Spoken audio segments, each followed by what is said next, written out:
welcome to Rising Misfits. My name is Nali Barfield. I'm Latoya Semple. And this is... Kenya George. Hey, Kenya. Hi. Tell us a little about yourself. So I am... I know you do a lot. Yeah, I do a lot, but the adjectives I would use to describe myself is definitely a Bronx girl, a transformer of spaces, committed to being light, and just dope. I work with young black and brown children, changing lives every single day. That is the greatest intro of all time. Thank you. I'm just trying to be light. Alright, so today's episode is titled Church Hurt. Oh my gosh. A lot of churches are going to be mad. Alright, so first off the bat, so we can get the audience to know, what is church hurt? Let's define it for a little bit. I'll go first. Church hurt to me is when a church does something stupid to its saints. Alright, let's break it down. Just break it down for a second. Is when one of their saints or members, let's say, sin, and the church they don't like that sin. So instead of like consoling you, or like, how can we get better? How can we correct this? They point, they blame, they judge, and then as a person, you just feel like this is my go-to. Like, this is the person I'm supposed to help me. I need help. I'm seeking help. This is the place that I'm seeking like forgiveness, and I get shunned out. So what often happens is that person leaves the church, get upset, lose their faith in God, and just goes out in the wilderness and party hard. Party hard. I don't know if y'all have like a different opinion of church hurt. I think I can add to that. I also think a scenario could be that you could be really devout in your faith. You are a constant church going, heavily involved in ministry, and I believe that working hard to a point of burnout where you're underrepresented, you're unappreciated, and you are dealing with so much stuff that it becomes cumbersome and burdensome to you, causes a level of church hurt for some people, where they don't leave the church, but they kind of mask it. And now the church that used to come into church, it used to be a place of refuge, and now it's a place that can also bring depression upon them, but they constantly go all the time. So they still can't receive from God, but they're just going and going and going and burning themselves out, and it's not a happy place for them anymore, or a healthy place for them anymore.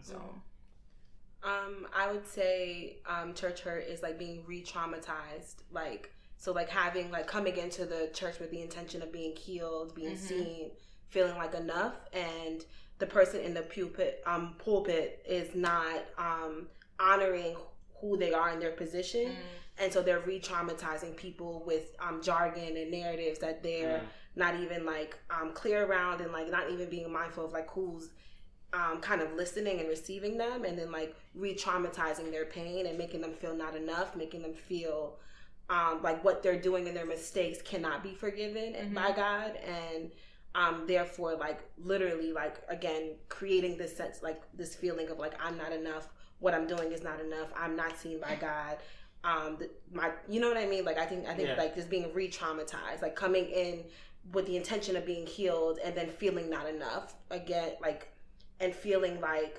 what you're doing, your mistakes, is not being seen or recognized, or even like that God won't forgive you because of those things, because of the people are like, this is not good. So I want to bring it to the church first before we get to like what God feels about it.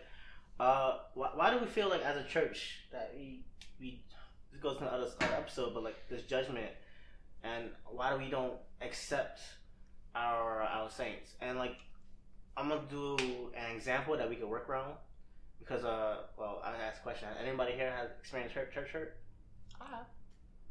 You want to use your experience first? The first type of church hurt that I could talk about is being different. I am a poet, and I believe that I came up in a time, well, in my church ministry, the type of way that I learned to minister, the gift that I believe God gave me, I don't think it was necessarily popular, so to speak. And then, so it's twofold. First part was it not being popular versus like the singing, the dancing, and the musicianship. And I was kind of shunned at first for it, because I wasn't using my anointing in that way, so to speak, as a teenager. And then when there was a time where I was being used. I was being used so much that I began to experience a burnout, and I felt underappreciated, and I felt that I wasn't really cared for as a person, but my gift was just being used and pushed out there, and I could feel the lack. I could feel the disregard from the same people who would hooping and hollering and screaming and being emotional, and it made me feel less than. It made me feel like I didn't measure up to a person who sang. It made me feel like I didn't measure up to a person who danced, or somebody who was more pushed in the spotlight and like received more recognition for their gifts. So instead of going to church and feeling happy and feeling like, yo, this is the day that the Lord has made, I'll rejoice and be glad in it. It was like, I don't want to go to this place where they're going to continue to use me and take from me, and they're not pouring into me. And it made me resentful. But I didn't stop going to church. I mean, my attendance wasn't perfect, but I was like, I didn't care anymore about going to church for God. I was just like, I didn't want to be at this place, but I'll go because my parents are making me go, because I was still young. I was still underage. So that's the kind of church hurt that I experienced. So basically, the burnout. It was the burnout and underappreciation. That's interesting. I never considered that to be church hurt in a sense, but That's good. now that we actually say it like that, there's so many church members that experience that same thing. Like the burnout thing is real, because I don't think a lot of churches consider church to be a business in a sense. Yeah. And how we do things. A lot of it is like, oh, this is volunteer work. But they'll use you and like being volunteered. But like, as you said, nothing else get poured into us. Yeah, I think disrespect though and disregard on top of burnout is what leads to church hurt. Because church hurt, if you take away the church, it's hurt.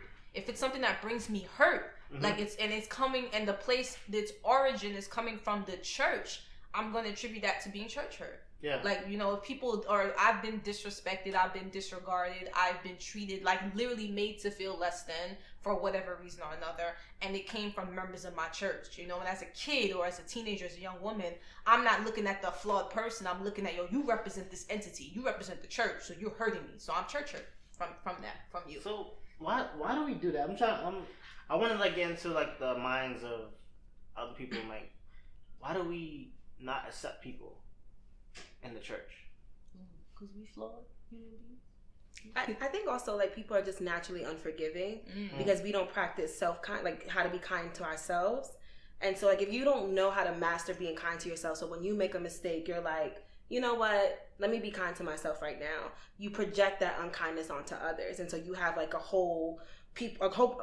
like flawed people in a room, right, where God is supposed to be, but everyone is projecting this like, we can't be kind to one another. We have to make people feel like they messed up because that's my practice to myself. Yeah. And I think it's just like people just projecting what they do onto themselves onto others, and it becomes a culture where if you make a mistake, I'm going to make you feel this particular way because I don't know how to practice self-forgiveness.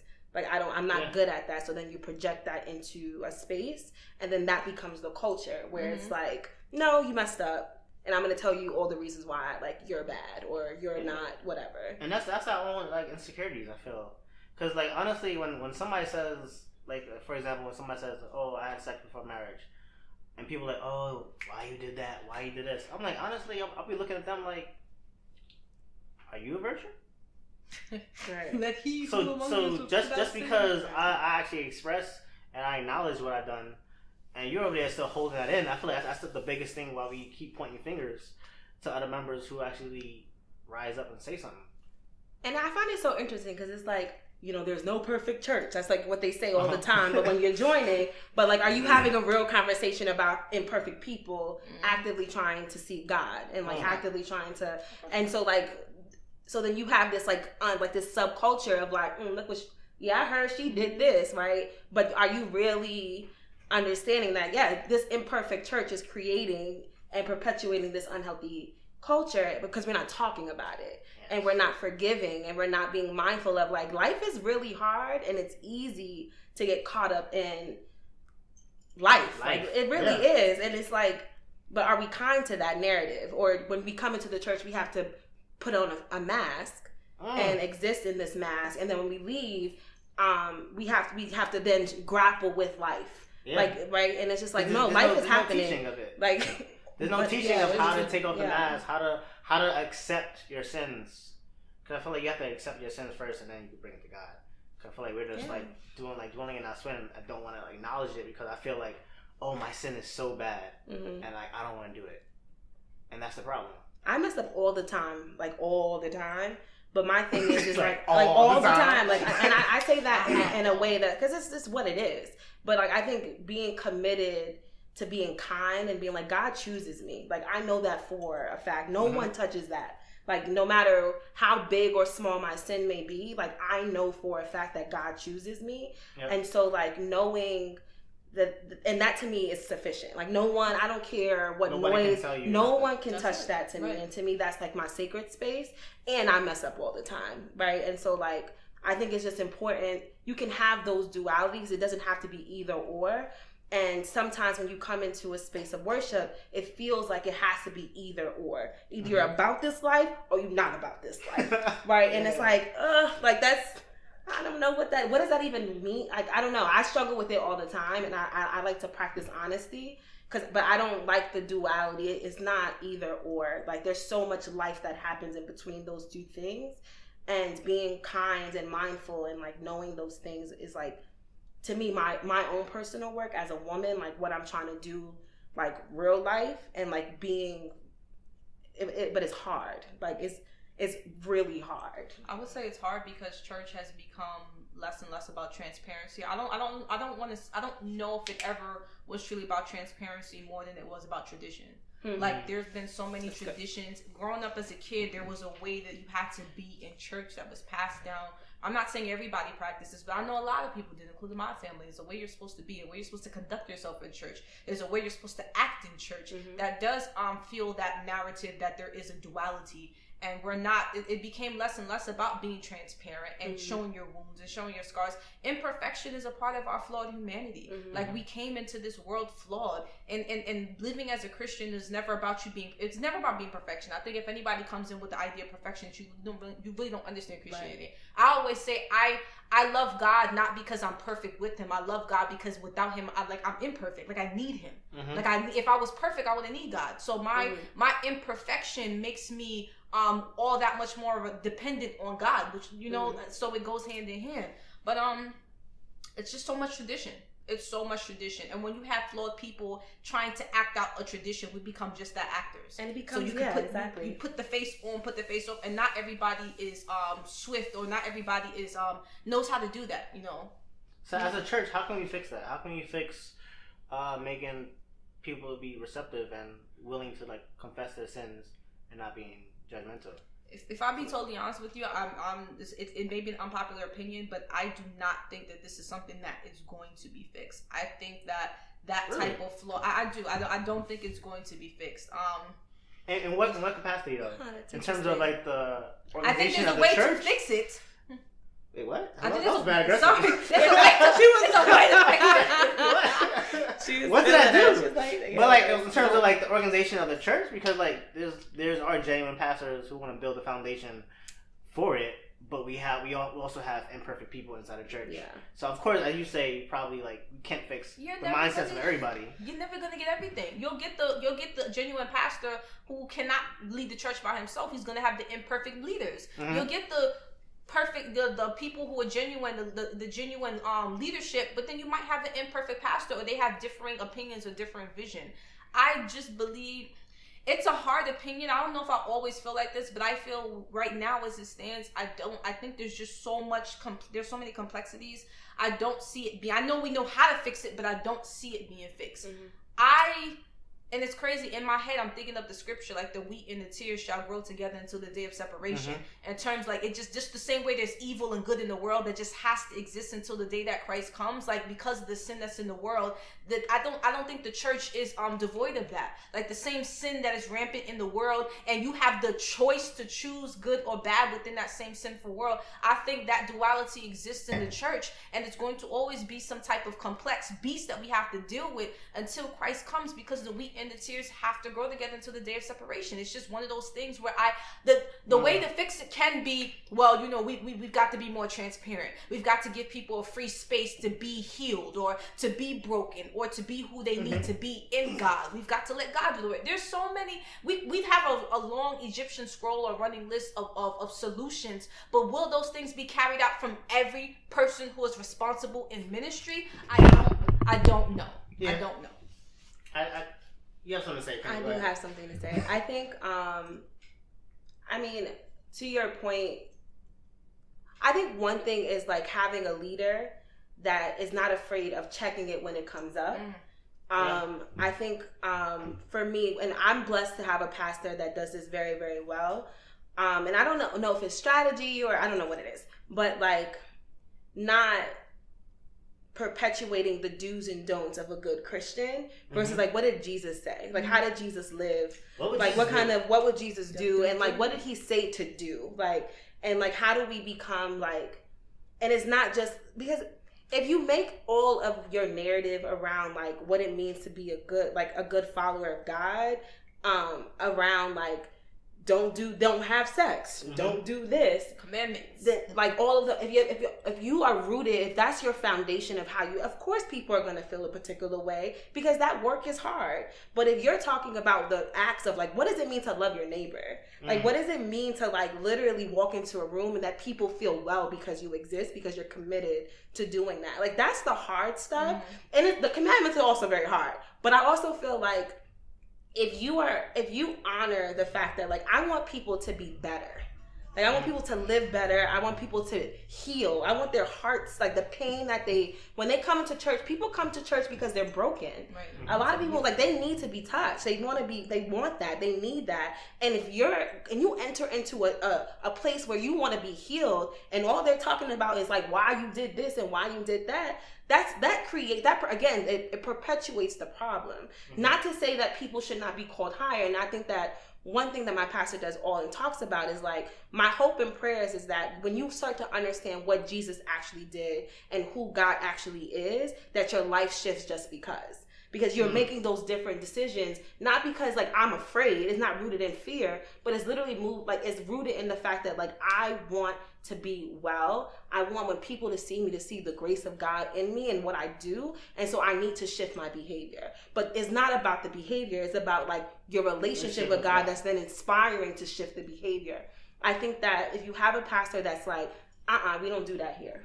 Right? And when you see bad behavior, now granted, everyone's flawed. And people will perpetuate their stuff. That's literally inevitable. But like if you have a leader that's like, no, we don't do that here, or I just saw this happen, or I just saw that when you said that, it's like that shifts spaces and that creates a culture where people have to be held accountable, because if you're not, then somebody's gonna check you, because we don't do that here. We don't do that here. I also think that lack of knowledge, and I'm always saying this, Christian or living a lifestyle for God means different things to different people. I always say that. I know growing up in the church, there are so many people who they were not living for Christ. They were living for church. So how can you eliminate church hurt? How can you eliminate the things that cause church hurt?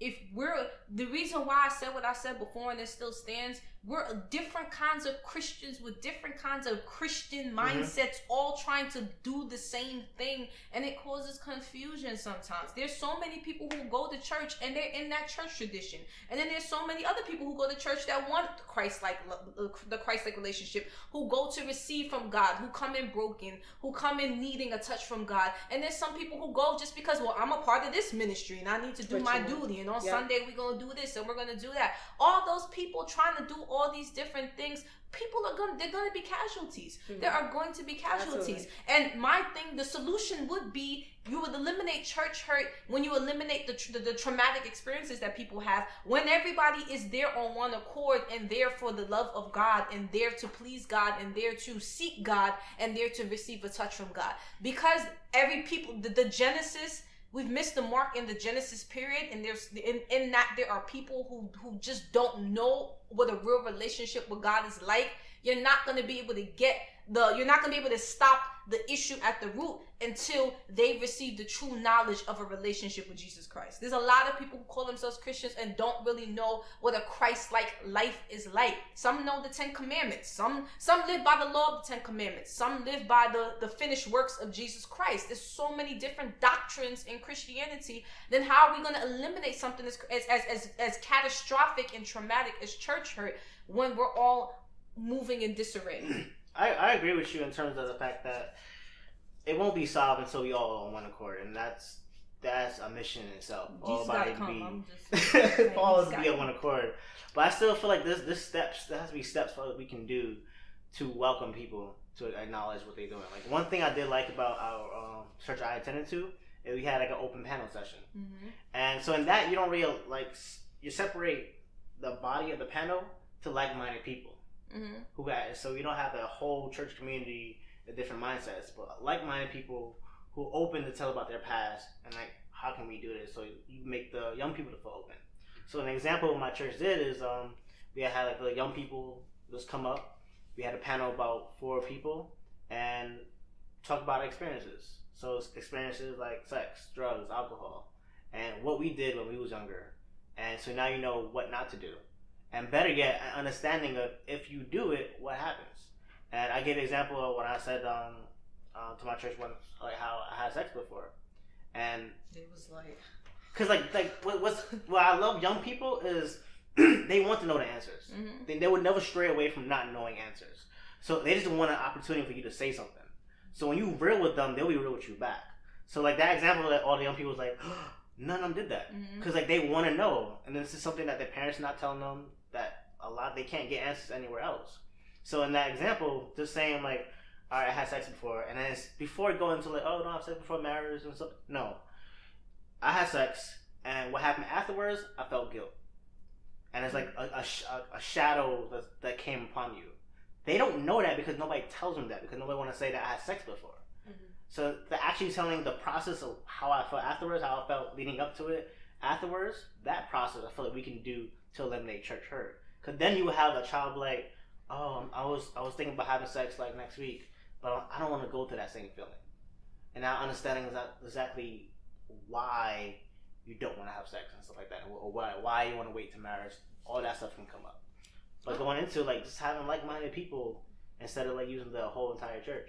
I agree with that, but I just think the realistic side of that, not to be negative, is even after an exchange is beautiful and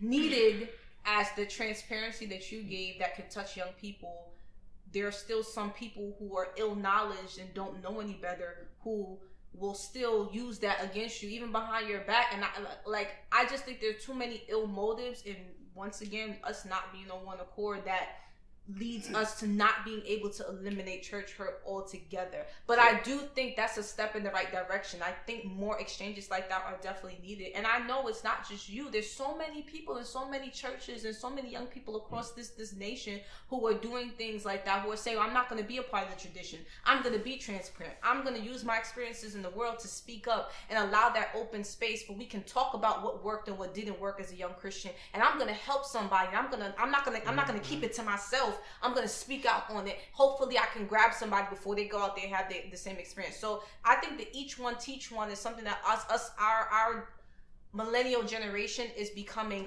swift to do. But I think also it's the nature versus nurture and the issue with the older generation who they might look at that because that's not how they were groomed in being in the church. So with that clash, these are still issues. No matter how much you can do what you do, the issue of tradition is still rampant in the church, and it's always going to be something that's like, they're going to be two heads going together. Yeah. So I want to talk about now is the results. And this is something that's like dear to my heart, is that the results of church hurt. And talking about what do young people go through after they experience church hurt. Because you have a lot of young people who go into the world afterwards and then the life becomes a mess. But more deep about it is that you have children who commit suicide. You have children who ends up like having like 4 different baby daddies, stuff like that. I feel like whatever their issue was when they was in the church, once they experience that church hurt, is to give them like free range to do whatever you want. So this, I just wanted to bring up some examples of have you experienced with people results after they felt church hurt, and like where do you see them now, essentially. If you know anybody. To me, like it's that. like like when you think of abandonment, it's like the results of being abandoned. Like, and so beyond young people, I think when people experience church hurt and then, or are like hurt or traumatized by like a place of healing, and they're like, oh no, I'm good, and so like they feel abandoned. And I think a big part of like of church and like having like like-minded people around you is the accountability piece. And so like when you now are no longer interested in engaging in that space, there's no one holding you accountable to your higher self, right? Or you don't have a lot of people around you to be like, wait, hold on, why are you doing that? That's beneath you, right? And so I think a result of like being hurt or traumatized or like whatever by a place of worship is to be like not only like resistant to it, but now you're acting like you're abandoned, like you're spiritually like you've literally. And some people say like I'm good on church, but I know who God is, right? Because like you can experience. To me, church is Sunday, right? But are you living your life and your daily walk? And you know what I mean? Like you can have like I have been in many spaces where God shows up, and like it's straight worship, and like we're not in a place of worship, and so like but if you are so hurt to the point where you can't recognize that God is and God is always there, and you can always then that's the issue. It's like then you start acting like you're abandoned, you're spiritually abandoned. Like you're not. So that, what do you feel about somebody saying that because I had experienced church hurt, I know who God is, but I don't want to go to a church anymore? That's difficult. I know multiple people that are there. Like it's a very difficult conversation to have because you have to have empathy. Yeah. Right? You have to have empathy. And I don't know. Like when I don't know, I say I don't know. That's a really difficult conversation to have. Because I say like real. Like you empathize with that person because like what happened to you was messed up. But I always say I'm like not all churches are the same. You can't equate one experience to one church and just generalize it to all churches. That's like saying I don't want to date guys anymore because I had a bad experience with one guy. You can't generalize the church in a sense. So, I'll talk about my personal experience. I remember when I was in the end of high school going into college, I started to feel the church hurt the most. And when I got to college, I remember saying, I went away to school, and I'm like, I'm not coming back to this church because I hate the people there. I think they hate me first. And I did feel abandoned. I felt like I didn't want to. I stopped going to church for a while, and I had an excuse because I was away at school. But then what started to happen is, and this is why I feel like there's kind of like a hindrance for people who say, well, I'm good with God or I have a relationship with God, but I don't need to go to church. I did have a relationship with God, and God will begin to speak to me. And I think that, correct me if I'm wrong. This is my opinion. Yeah, you're not wrong. I think that sometimes church hurt can be a tactic that the enemy uses to keep you out of church, because I realized that there were things that I needed to get in the house of God that the church hurt gave me excuse not to get it. And then what happened? The adverse happened. So now, instead of me wanting to do things of God, 9 times out of 10, when you have church hurt, you're not going to supplement your church lifestyle with, church with godly things outside. You're going to do the exact opposite. So I wanted to party. I wanted to drink. I wanted to have fun. I wanted to live my life. And I wasn't thinking about God during those times because I was so hurt. Every time I thought about God, I thought about the church and I thought about the hurt. So they went hand in hand. So that was a tactic to kind of keep me out, because I believe that had I continued to go to church and had I grown, like my spirit would have been awakened, and I would have met the mark of where God needed me to be. So the church hurt served as like a severing to try to cut that off, and God had to I really felt like God had to rescue me. Like it was a situation where God showed me his power and he overcame my church hurt. Like he overextended his hand to me because I didn't even want to step foot in the church. So it's a tough conversation to have with somebody who's experienced church hurt. But I will tell them, especially if you're a person who says, well, I do have a relationship with God, then that's something you should continue to seek God about. And I've dedicated myself to praying for people who've experienced church hurt because I know that it's not easy. I lived in a household where I had to go to church. Even when I came home, it's like, you got to go to church or else you can't be here because that's the way we're going to be. That's the tradition. But my heart wasn't in there. Like I was there, but I wasn't there. And I see so many young people every day who go to church, but they're only physically there, but they're not mentally there. You go on their social media pages. I don't judge nobody because I know, I didn't live a perfect lifestyle, but there's so many people that will be in the church being part of ministries, and they live in life however. You go on their Snapchat, you go on their Instagram, you go on their Facebook, and you see them living a totally average lifestyle. And a lot of them will tell you that they've been church hurt before. But I would just say you have to continue to pray and seek God for that, because I think it's a roadblock.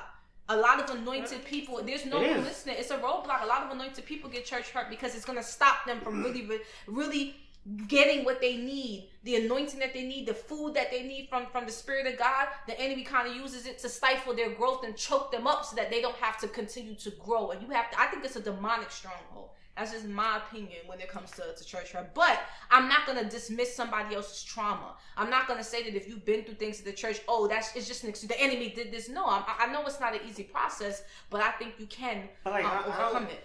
This last part is I don't feel like the trauma is necessarily the church, unless like everybody in that church. Yeah. It's like I think it's that person or a situation in the church, mm-hmm. and we're using the church to just generalize it. And as you said, like that's the tactic of the enemy, to generalize that hurt that you experienced in that church from that person. That's the whole church.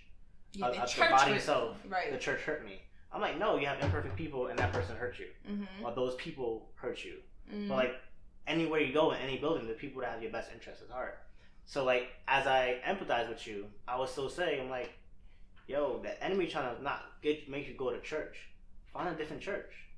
Because there's things that you need, unless you have a relationship with God. I'm not trying to like judge your relationship with God, but there's things that you still need that God provided. Let me ask the question. So do you guys think that in order to be like, that the church is like in... Say it, don't be politically correct. Yeah, okay. Like, is the church like...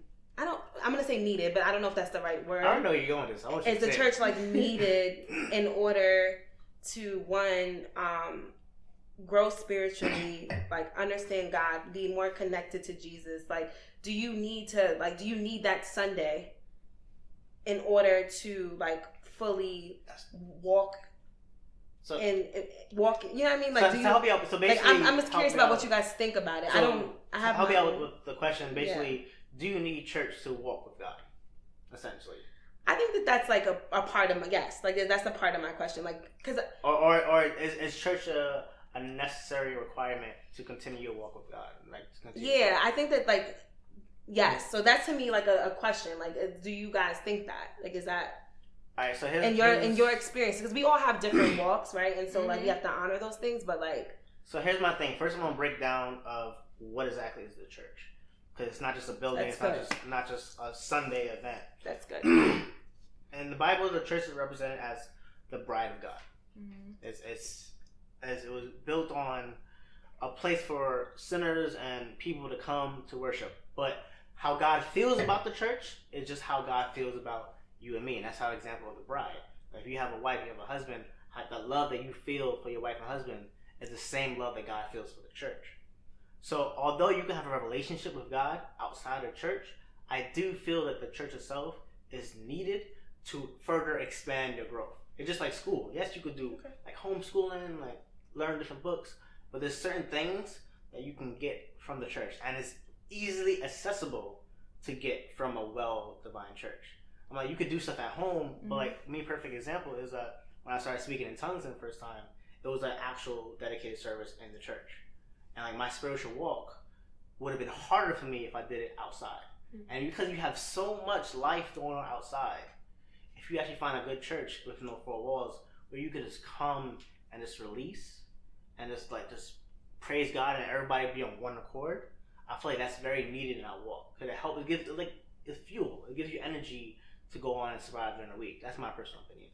So I would say that I agree wholeheartedly. I don't know all there is to know about God. Mm-hmm. Like, I would consider myself a spiritual dwarf if I didn't go to church. And church doesn't have to be Sunday. It could be Thursday, it could be Friday. I mean, whatever day you go. But the Bible also talks about there being wisdom in the multitude of counsel. Like, when there are people who have walked the walk, we're all coming together and we are worshiping God on one accord. That is also very pleasing to God. So, number one, I value worship. I value the fellowship of worship. And that's something that the body of Christ provides, an opportunity for multiple worshipers to come together and make a sweet anointed sound up unto the Lord. And with that is a blessing within itself. I don't know everything there is to know about God, like I've said, and I appreciate, the pastors who that the Lord ordains. They get their ordination, of course, but they are chosen by the Lord. They're God's chosen elect to give wisdom unto the people to help them grow. So I think the church is not only the mouthpiece, but the church is food. Like when I think of church myself, my personal vision of church is I think of being fed. Like when I go to church on Sundays, regardless of what's going on, I want to be fed. If I'm being fed by worship, I'm growing in that because worship is communication to God. If I'm being fed through the word is sharpening my tool. And it's sharpening my tool. It's a tool that sharpens my spirit and it allows me to live for God because there's so much that I do not know. I can open the Bible and yes, I can read it, but there's so many things that somebody who went and studied the word can help impart unto me that can help me understand it better so I can apply it into my life.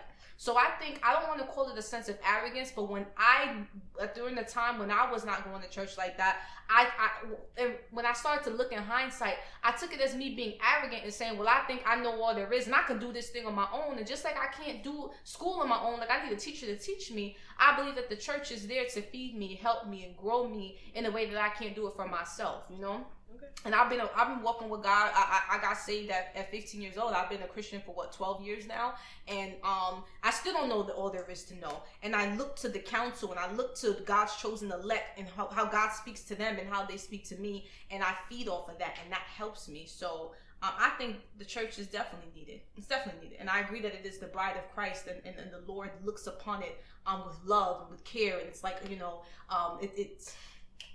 The church is everything to God. The church is God's right hand. So. We as people looked at it the same way.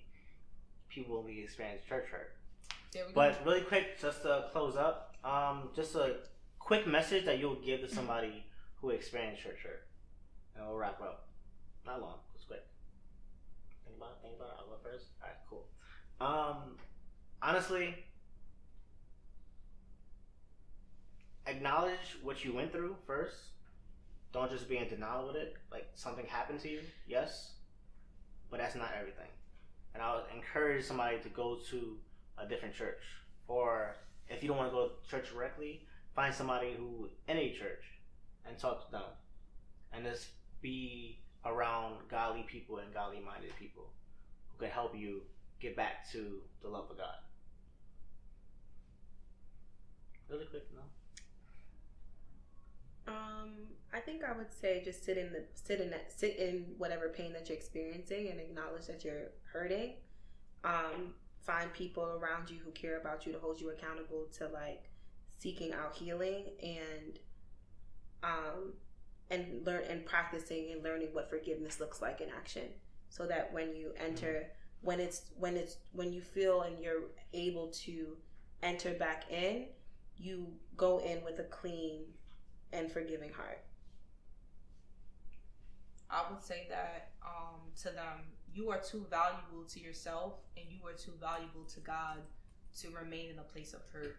And if you truly believe that God loves you, you understand that it's not His will for you to be in a place of hurt or you to live and stay in a state of hurt. I do believe that you should acknowledge what you've gone through, and you have to heal from it. But there is more than this, and church is more than the pain that you've experienced. And I would encourage them to pray. I always say you don't have to pray a huge prayer. You don't have to pray a crazy prayer. Just pray what's on your heart.